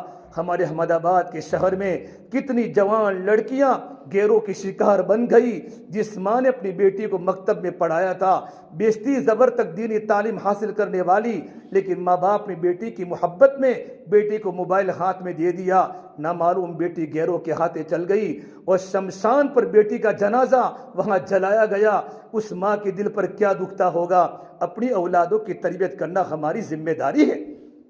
غزالی فرماتے ہیں اپنی اولادوں کو اللہ کا دین سکھاؤ۔ خدیجہ دیندار تھی تو فاطمہ دیندار بنی، فاطمہ دیندار تھی، حسن حسین جیسے بیٹے اللہ نے دیے جو سرزمین کرب و بلا کی سرزمین پر ٹکڑے ٹکڑے ہو گئے، لیکن دشمن کے سامنے اپنے سر کو نہیں جھکایا۔ میری بہنوں، میرے آقا صلی اللہ تبارک و تعالیٰ علیہ وسلم رمضان کے مبارک مہینے میں آپ کی عبادت بڑھ جاتی تھی، آپ لمبی لمبی نمازیں پڑھتے تھے، لمبے لمبے رکوع کرتے تھے، قرآن کی تلاوت خوب سے خوب کیا کرتے تھے۔ آج ہماری مستورات فارغ ہوتی ہیں۔ رمضان کے مبارک مہینے میں شاپنگ مت کرو، آپ کو بچوں کے کپڑے لانے ہیں، گھر والوں کے عید کے کپڑے لانے ہیں، رمضان کے پہلے ہماری شاپنگ ہو جائے۔ رمضان کا مبارک مہینہ یکسوئی کے ساتھ یہ نیکیوں کی کمانے کی سیزن ہے۔ اللہ تعالیٰ مغفرت کا منظر سجاتے ہیں، اللہ پاک 30 چیک بک دیتے ہیں، ایک چیک بک میں جتنے پیسے لکھنے وہ لکھ لو تاکہ چیک بک ہماری پیسوں سے بھر جاوے۔ ایک دن اللہ تبارک و تعالیٰ ہمیں 30 چیک بک دیتا ہے۔ اے میرے بندو، اے میرے بندیوں، جتنی تم کو عبادت کرنی ہو کر لو، میں آخرت میں تم کو بدلہ دوں گا۔ ارے میری بہنوں، ہر عمل کا بدلہ جنت ہے، رمضان کے روزے کا بدلہ خود اللہ تبارک و تعالیٰ ہے۔ قال اللہ تعالی الا الصوم فانه اجزی بی وفی روایت فانه اجزا بی۔ اللہ تبارک و تعالیٰ فرماتے ہیں ہر عمل کا بدلہ، نماز کا بدلہ، زکوٰۃ کا بدلہ، صدقہ خیرات کا بدلہ اللہ تعالیٰ جنت کی شکل میں دے گا۔ رمضان کے روزے کا بدلہ خود اللہ تبارک و تعالیٰ کی ذات ہے۔ مولانا اشرف علی تھانوی رحمۃ اللہ علیہ نے بیشتی زور میں ایک روایت نقل فرمائی ہے، کل قیامت کا میدان قائم ہوگا، اللہ تبارک و تعالیٰ میدان محشر میں اللہ دسترخوان کو اللہ تعالیٰ بچھائے گا، وہاں دسترخوان پر لوگ پھل کو چن رہے ہوں گے، پھل کھا رہے ہوں گے، فروٹ کھا رہے ہوں گے، اور ایک بہت بڑا مجمع حساب و کتاب کی سختی میں مبتلا ہوگا، حساب و کتاب کی سختی میں مبتلا ہوں گا۔ لوگ پوچھیں گے کون لوگ ہیں جو اللہ تعالیٰ کے دسترخوان پر پھل کھا رہے ہیں، میوہ جات کھا رہے ہیں؟ آواز آئے گی وہ اللہ تبارک و تعالیٰ کے بندے ہیں، وہ اللہ تبارک و تعالیٰ کی بندیاں ہیں جو رمضان میں روزے رکھتے تھے، بھوکے رہتے تھے، پیار سے رہتے تھے، اللہ تعالیٰ کی محبت میں گرمی کے رمضان کے روزے رکھے۔ آج اللہ ان کا اکرام کر رہا ہے۔ جنت کے 8 دروازے ہیں، ایک دروازے کا نام ریان ہے، پروردگار عالم اس دروازے میں صرف روزے داروں کو داخل کرے گا۔ آواز آئے گی این الصائمون، گرمی کے موسم میں روزے رکھنے والے کہاں ہیں؟ فیقومون، تمام کے تمام روزے دار کھڑے ہو جائیں گے، جنت کے فرشتے انتظار میں ہوں گے، ان کا اکرام ہوگا، ان کا استقبال ہوگا، اور اللہ تبارک و تعالی رمضان کے روزے رکھنے کی بنیاد پر اللہ ان کو جنت میں بھیجے گا۔ ارے میری بہنوں، آپ کی تو نیند کتنی قربان ہوتی ہے، سحری میں جلدی اٹھتی ہے، فجر کے کے بعد آپ کے شوہر تو سو جاتے ہیں، آپ کے بیٹے سو جاتے ہیں، مدرسے کا وقت ہوتا ہے، آپ کے بیٹوں کی وجہ سے آپ کو نیند نہیں ملتی، آپ کو مدرسے کا وقت سامنے ہوتا ہے، دوپہر کو بھی آپ کو آرام نہیں ملتا۔ اللہ تعالیٰ آپ کے مجاہدے پر اللہ پاک آپ کو بڑی بڑی نعمتیں دے گا، اللہ پاک آپ سے راضی ہو جائے گا۔ ارے میری بہنوں، فرما اللہ کے نبی صلی اللہ تبارک و تعالیٰ علیہ وسلم نے روزے دار کی دو خوشیاں ہیں، للصائم فرحتان، فرحت عند فطری و فرحت عند لقاء ربی۔ اللہ روزے دار کو دو خوشیاں دے گا۔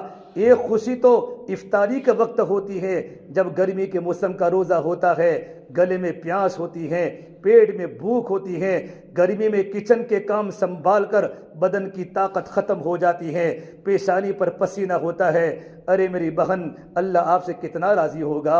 افطاری بھی آپ تیار کرتی ہے، سحری بھی آپ تیار کرتی ہیں، اللہ روزے دار کو خوشی افطاری کے وقت دیتا ہے۔ لیکن فرما اللہ کے نبی صلی اللہ تبارک و تعالیٰ علیہ وسلم نے افطاری کے وقت پروردگار عالم دعا کو قبول کرتا ہے۔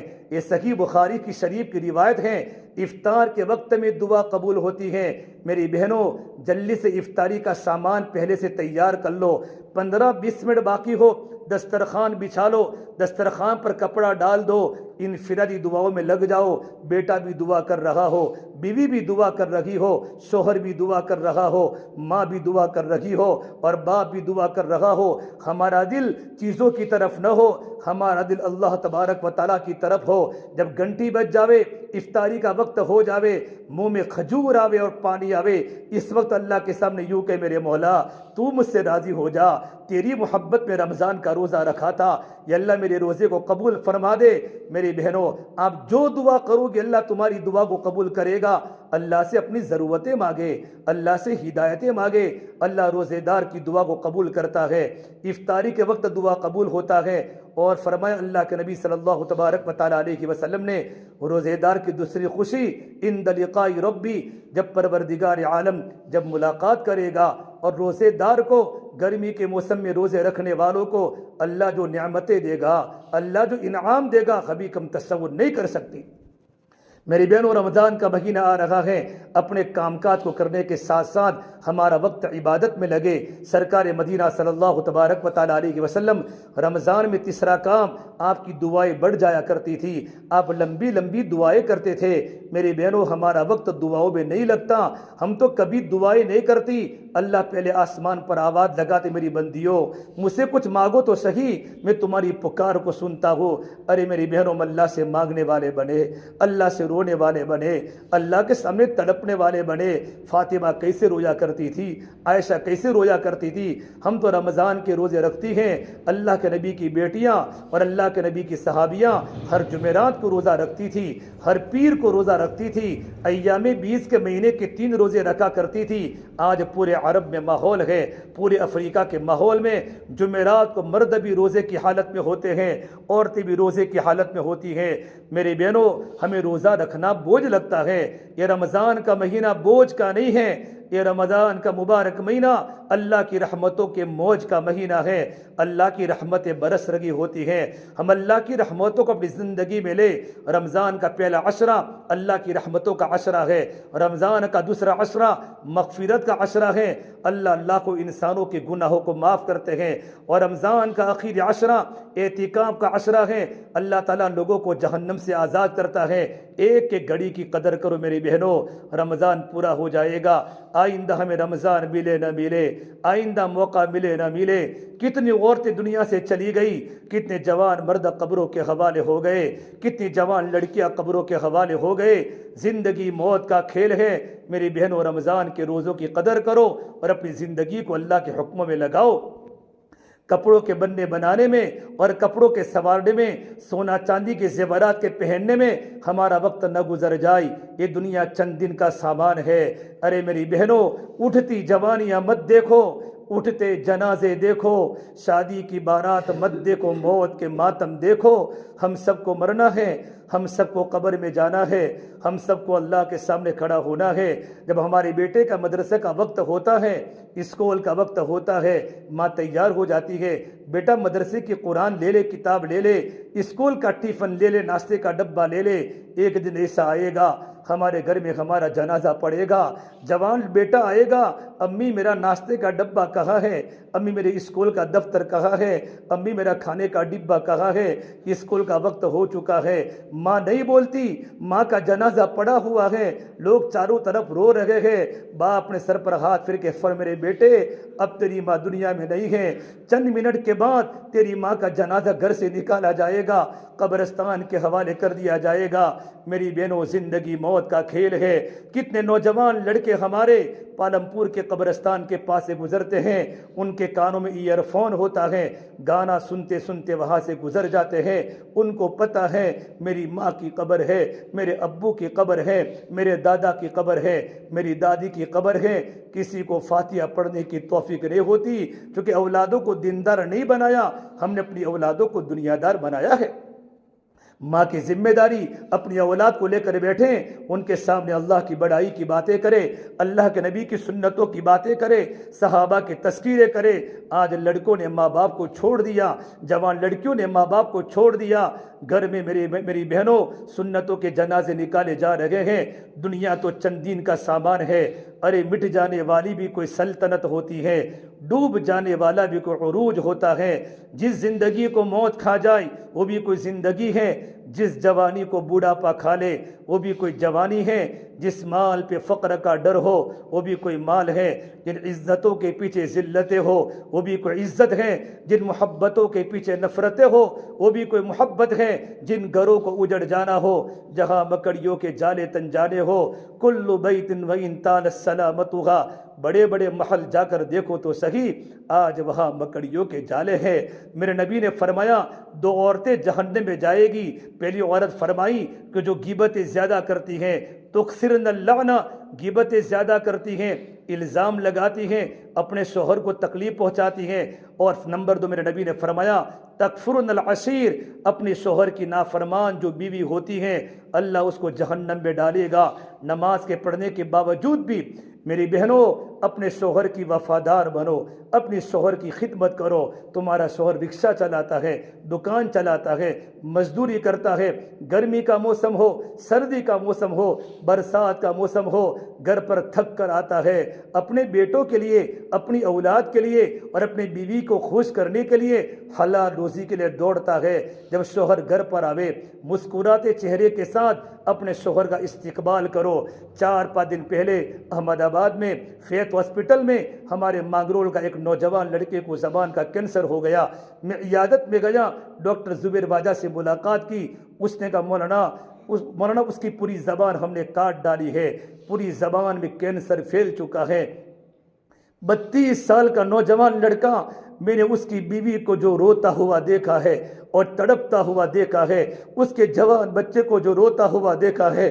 اس کی عورت نے مجھے کہا مولوی صاحب اب میرا بیٹا کبھی اپنے بیٹے کو بیٹا نہیں کہہ سکے گا، اس کی زبان ختم ہو چکی ہے۔ ارے میری بہنوں، یہ ہمارے پیارے شوہر، ان کی قدر کرو، اپنے ماں باپ کی قدر کرو۔ رمضان کا مبارک مہینہ اللہ تعالیٰ نے ہمیں دیا ہے۔ میرے آقا صلی اللہ تبارک و تعالیٰ علیہ وسلم رمضان کے مبارک مہینے میں چوتھا عمل آپ کا بڑھ جاتا تھا، آپ کی سخاوت بڑھ جاتی تھی۔ حدیث پاک میں ہے الریح المرسلہ، تیز ہواؤں سے زیادہ اللہ کے نبی کی سخاوت بڑھ جاتی تھی۔ میری بہنوں خرچ کرو، صدقہ دو، للہ دو، اپنے مالوں کی زکوٰۃ نکالنا تو فرض ہے۔ سونا و چاندی کے زیورات اگر ہم نے پہنے ہیں، اپنے شوہر کی ادھر علماء سے مسئلہ پوچھواؤ اور اپنے مالوں کی زکوٰۃ نکالو۔ مالوں کی زکوٰۃ کے نکالنے کے ساتھ ساتھ اللہ نے ہمیں مال دیا ہے۔ جماعتیں ہمارے گھروں پر آوے، ہماری مسجد میں آوے۔ رمضان میں ہمارے شوہر گھر پر ہے، ان لوگوں نے رمضان میں اپنی بیوی کو چھوڑا، اپنے بچوں کو چھوڑا، اللہ کے راستے میں نکلے ہیں۔ ان کی سحری رمضان میں اللہ کے راستے میں ہو رہی ہے، افطاری اللہ کے راستے میں ہو رہی ہے۔ آنے والے جماعتوں کی خدمت کرو، گرم گرم روٹیاں آپ ماشاءاللہ کھلاتی ہیں، اللہ آپ کو جزائے خیر عطا فرماوے۔ یہ تو اللہ کے مہمان ہیں، اللہ کے نبی کے مہمان ہیں۔ رمضان کے مبارک مہینے میں اپنے پڑوسی کا خیال کرو، ایسا نہیں ہمارا برتن جس کے گھر پر جاتا ہے وہاں سے ہم اس کے گھر سے ہمارا برتن ہمارے گھر پر آتا ہے، بہن تو کہاں جا رہی ہے؟ میں آپ کے گھر پر جا رہی ہوں۔ تو کہاں جا رہی ہے؟ میں آپ کے گھر پر جا رہی ہوں۔ ارے میری بہنوں، جن کے گھر سے کچھ نہ آوے ان کے گھر پر بھیجو، ان کے گھر پر بھیجو، ان کے گھر پر بھیجو۔ اللہ نے ہمیں دینے والا بنایا، لینے والا نہیں بنایا۔ ہم لے سکتے ہیں لیکن ہم دینے والے دے۔ ہمارے گھر میں کوئی نہ دے، ہم پڑوس والوں کو دے، رشتہ داروں کو دے، ہم غریبوں کو تلاش کریں، ان کے بیٹوں کی افطاری صحیح ہو جائے۔ کتنے ایسے غریب گھرانے ہوتے ہیں جن کے بچوں نے آج تک ایپل نہیں دیکھا، سیب نہیں دیکھا، جن کے بچوں نے آج تک بکرے کا گوشت نہیں کھایا۔ اللہ نے ہمیں دیا ہے، پاؤ کلو، آدھا کلو محلے میں گوشت بھیجواؤ۔ اہل علم کی قدر کرو، علماء پر خرچ کرو، ان کے گھروں پر خرچ کرو، اپنے بیوی بچہ اور اپنے شوہروں پر خرچ کرو، اپنی اولادوں پر خرچ کرو۔ ہاں، یہ مہینہ خرچ کا مہینہ ہے۔ عائشہ اتنا خرچ کرتی تھی، اپنی افطاری بھول جاتی تھی۔ خادمہ کہتی، عائشہ آج تمہارا روزہ ہے، تم نے افطاری کے لیے کچھ نہیں بچایا۔ میری بہنوں، جتنا دوں گے اللہ کی طرف سے آپ کو ملے گا۔ حدیث پاک میں انفق ینفق علیک، رمضان کا مبارک مہینہ سخاوت کا مہینہ ہے۔ سخی بنو، بخیل نہ بنو، سخی بنو، بخیل نہ بنو، اور اللہ تبارک و تعالیٰ کے سامنے رونے کی عادت ڈالو۔ زندگی موت کا بھروسہ نہیں ہے میری بہنوں، اچانک زندگی ختم ہو جاتی ہے اور موت آواز دے دیتی ہے، اور قبر میں جانے کے بعد کوئی کسی کو یاد نہیں کرتا۔ اپنی اولادوں کو دیندار بناؤ اور زندگی محبت سے گزارو۔ پڑوسی کو تکلیف مت پہنچاؤ، بہن بہن کو تکلیف نہ پہنچاوے، ہماری زبان پر جھگڑا نہ ہوئے۔ اللہ تبارک و تعالیٰ کی نگاہ میں سب سے بدترین عورت وہ ہے جو جھگڑالو ہو۔ ہماری آواز ہمارے گھروں کے باہر نہ آوے، اپنے شوہر کے سامنے ہم زیادہ نہ بولے، اپنے بچوں کو ادب سے بولے۔ حدیث پاک کا خلاصہ، اکریموا اولادکم، اپنے اولادوں کا اکرام کرو۔ بچہ 7 سال کا ہو جاوے ان کو نماز کے پڑھنے کی ترغیب دو، 10 سال کا ہو جاوے نماز نہ پڑھنے پر بچے کو تنبیہ کرو۔ اولاد کی تربیت کرنا ضروری ہے۔ مولانا علی میاں ندوی فرمایا کرتے تھے، اے ہندوستان کے مسلمانوں، اگر تمہارے بچوں کے ایمان کو بچانا ہے، تمہارے بچوں کے اسلام کو بچانا ہے، تو ماں باپ کو ضروری ہے اپنی اولادوں کو لے کر بیٹھیں۔ اور ماں باپ کے پاس 24 گھنٹے موبائل ہوتا ہے، اولادوں کو لے کر بیٹھنے کا وقت نہیں ہے۔ میرے بیٹے کا رخ کہاں جا رہا ہے، میرا بیٹا کس چیز کو فالو کر رہا ہے، کیا اللہ کے نبی کی سنت اس کی زندگی میں آ رہی ہے؟ میری بہنوں، یہ سب باتیں ہم کو کرنی ہے۔ اللہ نے مبارک مہینہ دیا ہے، یہ مبارک مہینہ پریکٹس کا مہینہ ہے۔ علماء نے لکھا ہے رمضان کا مہینہ یوسف علیہ السلام کی طرح ہے، اور رمضان کے 11 مہینے یوسف علیہ السلام کے بھائیوں کی طرح ہیں۔ یوسف علیہ السلام کی برکت سے اللہ نے 11 بھائیوں کی غلطی کو معاف کر دیا۔ رمضان کے مبارک مہینوں کی برکت سے اللہ 11 مہینوں کے گناہوں کو اللہ معاف کر دے گا۔ رمضان کا معنی ہوتا ہے جلنا۔ جو اللہ کے بندے، اللہ کی بندیاں رمضان کے روزہ رکھے گی، اللہ اس کے گناہوں کو جلا دے گا۔ حضرت معاذ بن جبل فرمایا کرتے تھے، اے اللہ تبارک و تعالیٰ، مجھے زندگی کی اس لیے محبت نہیں ہے کہ میں بنگلے بناؤں، باغات لگاؤں، مجھے زندگی اس لیے محبت ہے کہ میں گرمی کے موسم کے روزے رکھوں، اور گرمی کے موسم کے روزے رکھنے کے بعد گرمی کی پیاس کو برداشت کروں۔ حضرت عمر فرمایا کرتے تھے، کاش عمر کو گرمی کا روزہ نہ ملا ہوتا تو عمر کو جینے کا مزہ نہ آتا۔ میرے نبی صلی اللہ تبارک و تعالیٰ علیہ وسلم نے 9 رمضان پائے، 9 کے 9 رمضان آپ کے گرمی کے پائے۔ اس زمانے میں فریج نہیں ہوتے تھے، پنکھے نہیں ہوتے تھے، لائٹیں نہیں ہوتی تھی۔ عرب کی خطرناک گرمی میں صحابہ رمضان کا روزہ رکھا کرتے تھے۔ میری بہنوں، میرے نبی نے فرمایا، جو رمضان کا روزہ چھوڑ دے، زندگی پر بھی روزہ رکھے، تبھی رمضان کا اجر نہیں ہوتا۔ ہماری ماں بہنیں چند عذر کی بنیاد پر رمضان میں ان کو روزہ چھوڑنا پڑتا ہے۔ ہمارے کچھ روزے چھوٹ جاتے ہیں۔ اس وقت ہم سب کے سامنے کھانا نہ کھاوے، پانی نہ پیوے، بلکہ ہمارے علماء مولانا تقی عثمانی صاحب فرماتے ہیں کہ اگر ہماری نماز پڑھنے کی حالت نہ ہو تو ہم نماز نہ چھوڑے، ہم اس وقت مصلی پر کپڑا بچھا کر بیٹھ جاوے۔ جتنا وقت آدھا گھنٹہ نماز کا ہوتا تھا، بیٹھے بیٹھے اللہ کا ذکر کرے، تسبیح پڑھے، سبحان اللہ، الحمدللہ، لا الہ الا اللہ، اللہ اکبر۔ 5 وقت میں ہم نماز کی پابند نماز تو نہ پڑھے، بلکہ نمازوں کے اوقات میں مصلی پر کپڑا بچھا کر ہم اللہ کا ذکر کرنے والی بنے۔ میری بہنوں، ہمارے بچوں کو پتہ نہ ہو ہمیں نماز نہیں پڑھنی ہے، ہمارے بچوں کو پتہ نہ چلے ہم رمضان کا روزہ نہیں ہے، اس لیے رمضان کے روزے میں کھانے پینے کی اجازت نہیں ہے، البتہ ہمارا روزہ نہیں ہوگا۔ اور جو روزے ہمارے چھوٹ جاوے، جلدی سے روزوں کی ہم قضا کر لیں۔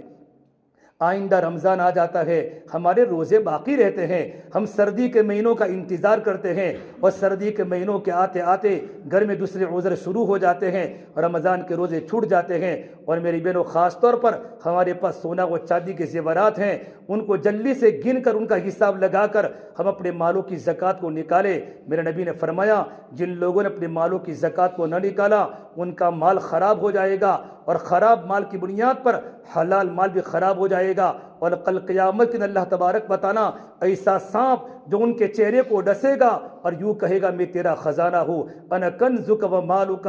بڑی بڑی وعیدیں اللہ نے فرمائی ہیں۔ جن مالوں کی زکوٰۃ نہیں دی جاتی ان مالوں میں شر آ جاتا ہے، بے برکتی آ جاتی ہیں، اللہ کی رحمتیں ہٹ جاتی ہیں، اللہ تعالیٰ کی لعنتیں برستی ہیں۔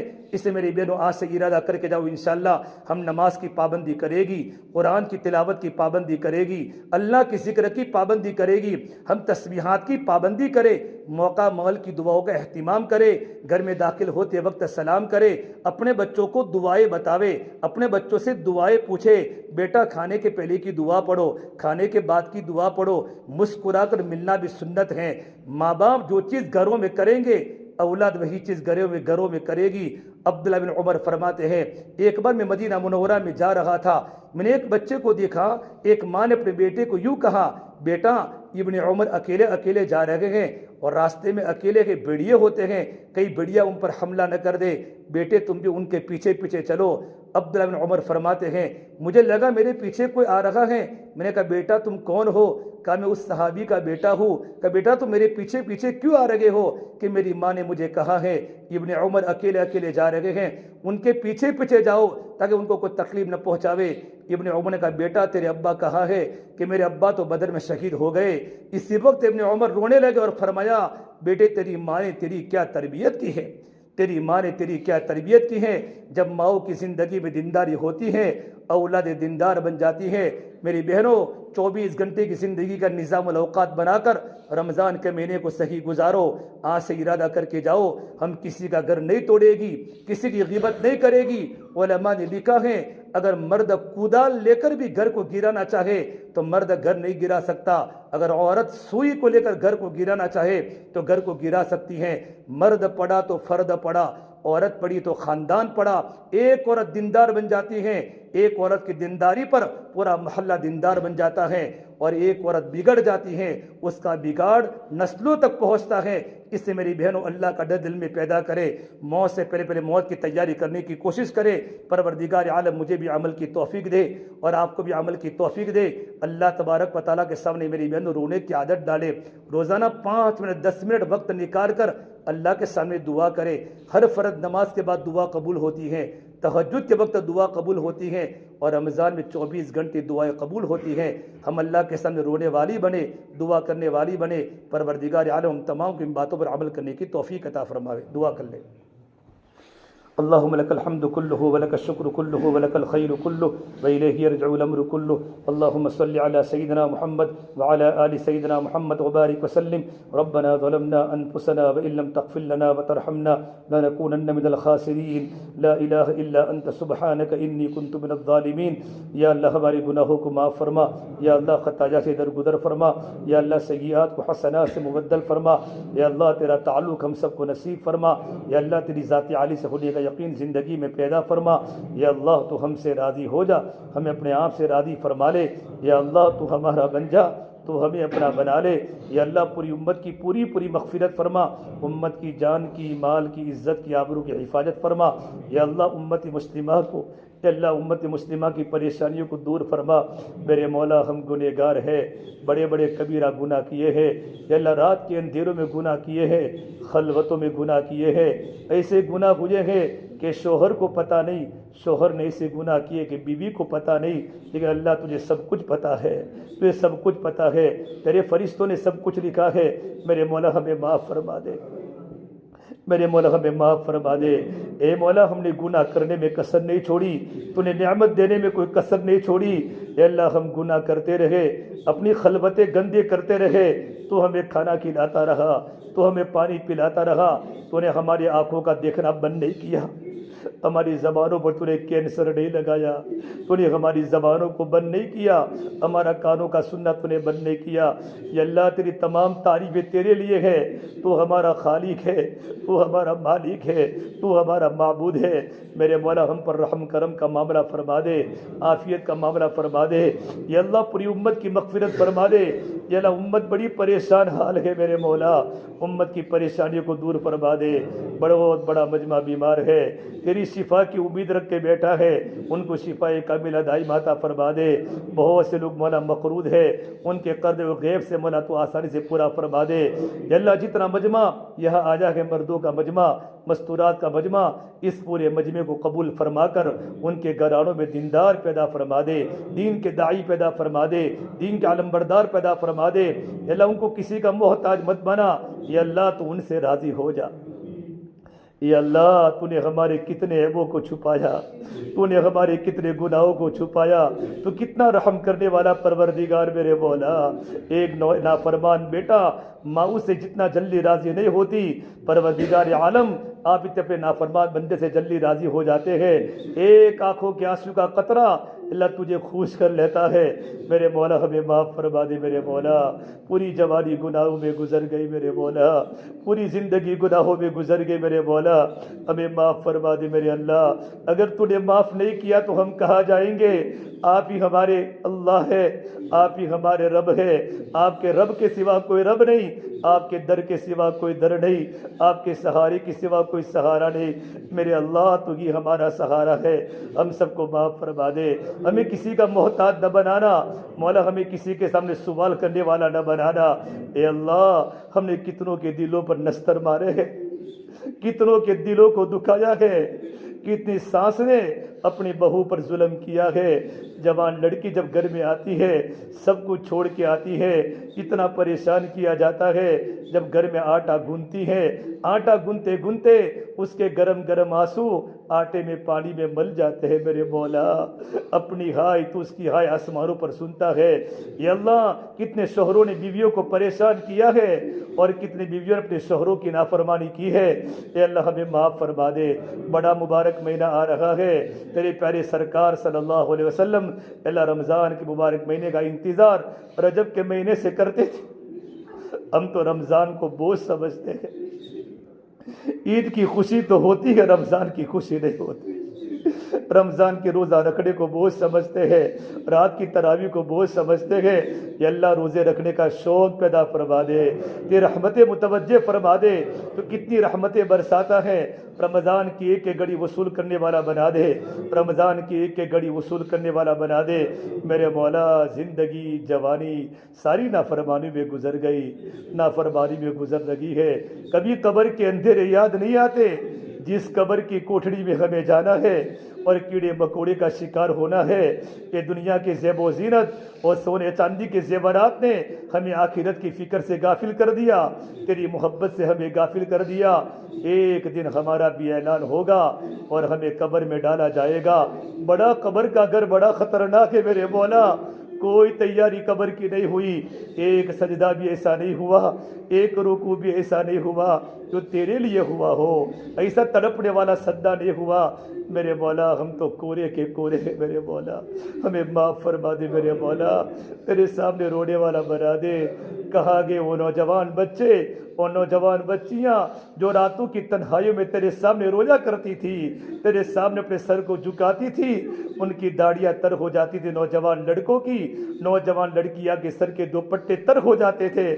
مولا پوری پوری رات موبائلوں میں گزرتی، پوری پوری رات نافرمانیوں میں گزرتی ہے، پوری پوری رات بستروں پر گزرتی ہے، کبھی تیرے سامنے سجدے کی توفیق نہیں ہوئی، پوری جوانی سونے میں گزاری، ابھی تک تہجد کی نماز کی توفیق نہیں ہوئی۔ اے میرے مولا ہم کتنے گندے ہیں، جتنے ہم گندے ہیں اتنا تو مہربان رب ہے میرے مولا۔ اے میرے پیارے رب ہمیں معاف فرما دے۔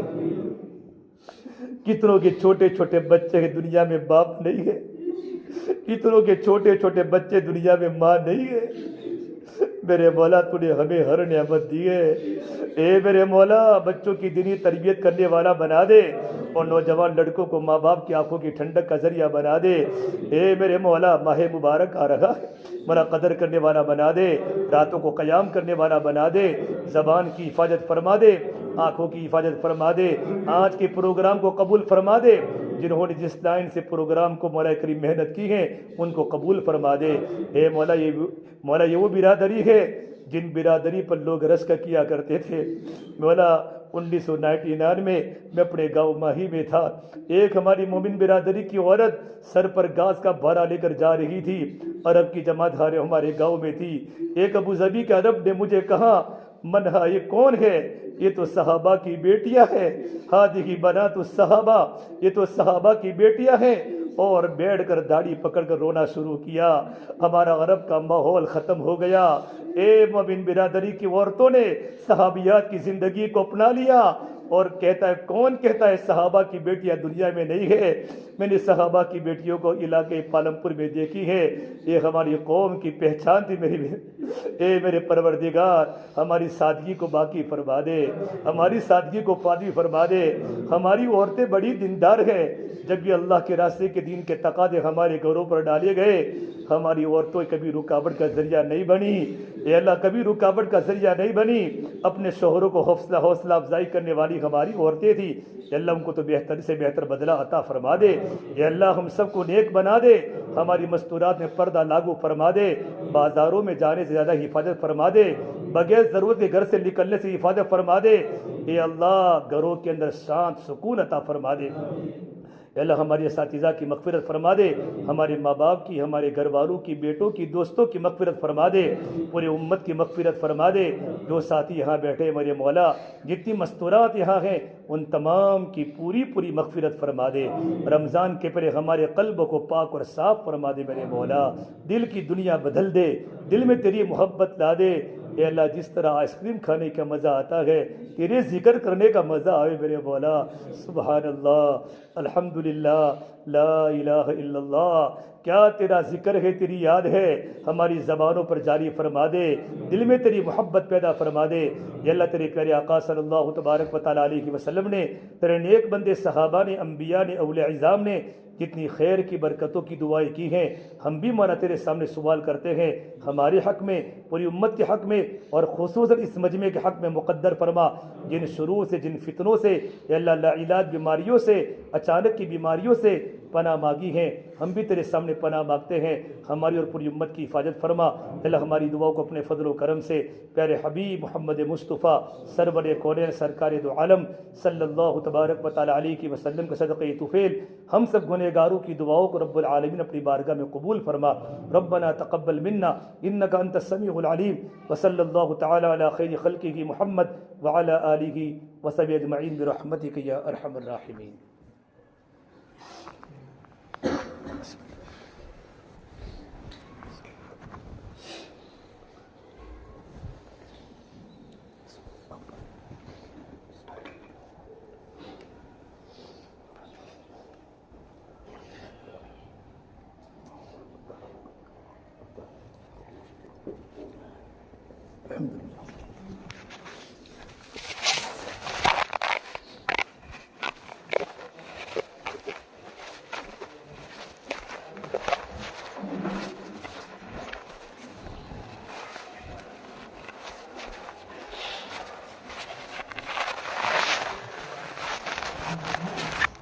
بیٹھی ہے